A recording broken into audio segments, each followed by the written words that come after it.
PDT ആചാര്യ കൂടി നമുക്കൊപ്പം telephone ലൈനിൽ ചേരുകയാണ്. സർ, എങ്ങനെയാണ് നിലവിൽ ഇപ്പോൾ സുപ്രീം കോടതിയുടെ ഈ നിരീക്ഷണത്തെ അങ്ങ് നോക്കി കാണുന്നത്? സുപ്രീം കോടതിയുടെ ഈ ഒരു അഭിപ്രായം, അതായത് ഇപ്പോ കോൺസ്റ്റിറ്റ്യൂഷൻ ബെഞ്ചിന്റെ ഒരു അഭിപ്രായം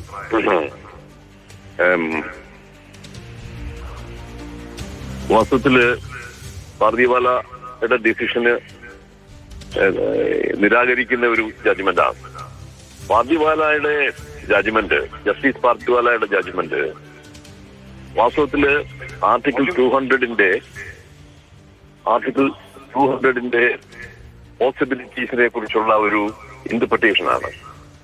200ന്റെ പോസിബിലിറ്റി അതിനകത്ത് ആസ് സൂൺ ആസ് പോസിബിൾ എന്നാണ് സുപ്രീം കോടതി ഭരണഘടന പറഞ്ഞിരിക്കുന്നത്.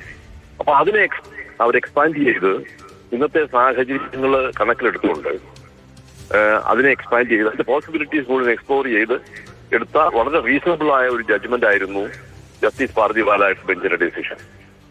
അപ്പൊ അത് അംഗീകരിക്കാതെ ഒരു ഗവർണർക്ക് യഥേഷ്ടം ഒരു ബില്ലിന്റെ പുറത്ത് കയറി ഇരിക്കാം എന്നുള്ള രീതിയിൽ അതിന്റെ ഇപ്പൊ ഈ പറഞ്ഞതിന്റെ ഇപ്പൊ ഈ സുപ്രീം കോടതി ഈ ഒരു അഭിപ്രായത്തിന്റെ ഇഫക്ട് ഇപ്പോ അത് തന്നെയാണല്ലോ. ഒരു റീസണബിൾ ടൈം ഉണ്ടല്ലോ സുപ്രീം കോടതി പറയുന്നു.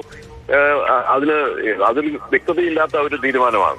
ടൈം ലൈൻ ഫിക്സ് ചെയ്തിരിക്കുകയാണ് സുപ്രീം കോടതി പാർദിവാലയുടെ ബെഞ്ച് 3 മാസത്തിനുള്ളിലെന്ന്. അത് ശരിയല്ല എന്ന് പറഞ്ഞിട്ട് റീസണബിൾ ടൈം എന്ന് പറഞ്ഞാൽ എന്താ അതിനകത്ത് അർത്ഥം? എന്തെങ്കിലും അർത്ഥമുണ്ട്? അപ്പൊ അത് കൊണ്ട് വ്യക്തതയില്ലാത്ത ഒരു അഭിപ്രായം എന്ന് മാത്രമേ എനിക്ക് അതിനെക്കുറിച്ച് പറയാനുള്ളൂ.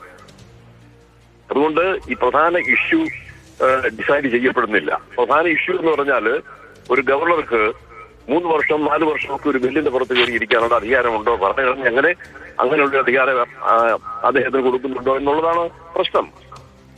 അസംബ്ലി പാസാക്കുന്ന ഒരു ബില്ല് അഡ്രസ് ചെയ്യപ്പെടുന്നില്ല എന്നതിനപ്പുറത്തേക്ക് ഭാവിയിൽ എന്തൊക്കെ സംഭവിക്കാനുള്ള സാധ്യതകൾ ഉണ്ട് എന്നുള്ളത് കൂടിയാണ് നമ്മൾ ഇതിൽ മനസ്സിലാക്കേണ്ടത് തോന്നുന്നു, അല്ലേ?